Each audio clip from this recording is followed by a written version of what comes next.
Eder. Mech. Pallister. Come ho anticipato nei precedenti video, la morte andrebbe collocata intorno al 3-4 gennaio, ma ci sarebbero tracce di terzi che hanno portato alla morte di Liliana. Inoltre anche il microbiota avrebbe confermato la data tra il 3 e il 4 gennaio. In poche parole, un po' come sempre sostenuto, qualcuno prende Liliana verso le 9 di mattina e la porta chissà dove Liliana verrà tenuta letteralmente imprigionata per una ventina di giorni circa, finché sarà il momento di farla ritrovare morta.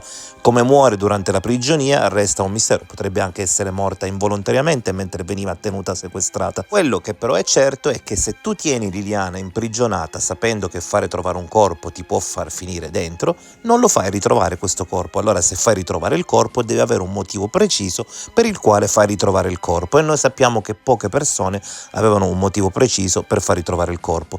In tutto ciò sorprende il generale Garofano, che come sempre sembra star vedendo un altro film per difendere i suoi assistiti, o il suo assistito sta facendo una figura un po' dubbia.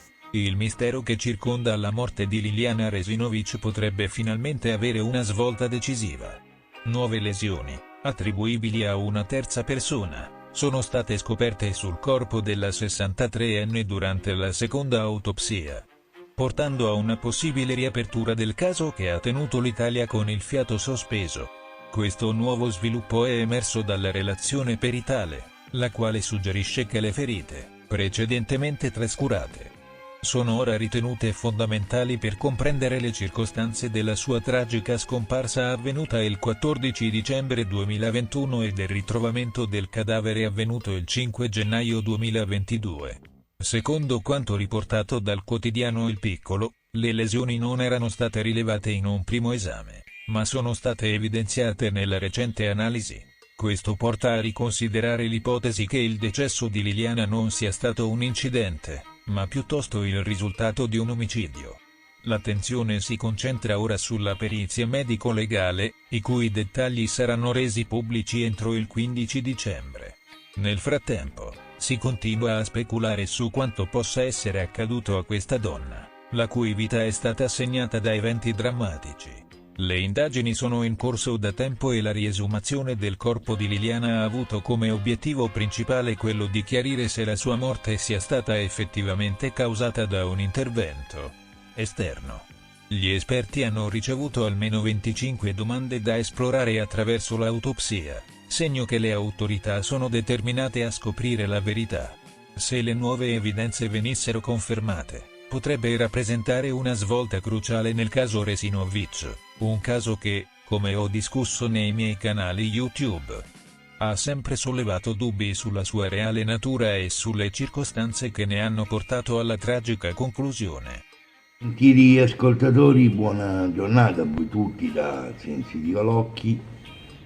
Come avevo anticipato circa 10 giorni fa, i risultati dell'autopsia sul corpo di Liliana Resinovic non hanno portato nulla di nuovo.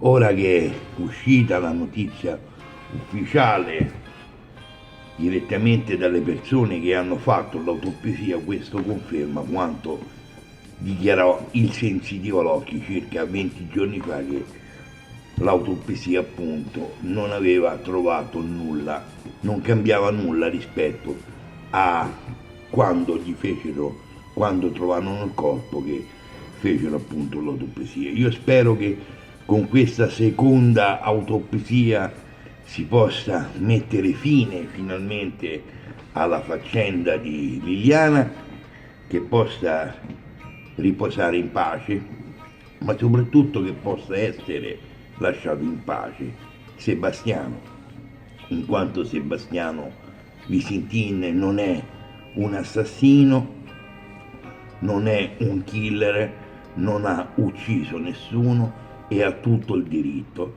da essere lasciato in pace, anche perché lo stesso ha anche il diritto da difendersi e tutelare la sua immagine. Comunque quello che disse il Sensio, non è che il Sensio Locchi l'ha sempre difeso, io l'ho sempre difeso perché ho visto appunto che Sebastiano non aveva commesso alcun tipo di reato, e difatti oggi danno ancora una volta ragione alle parole del sensitivo Rocchi.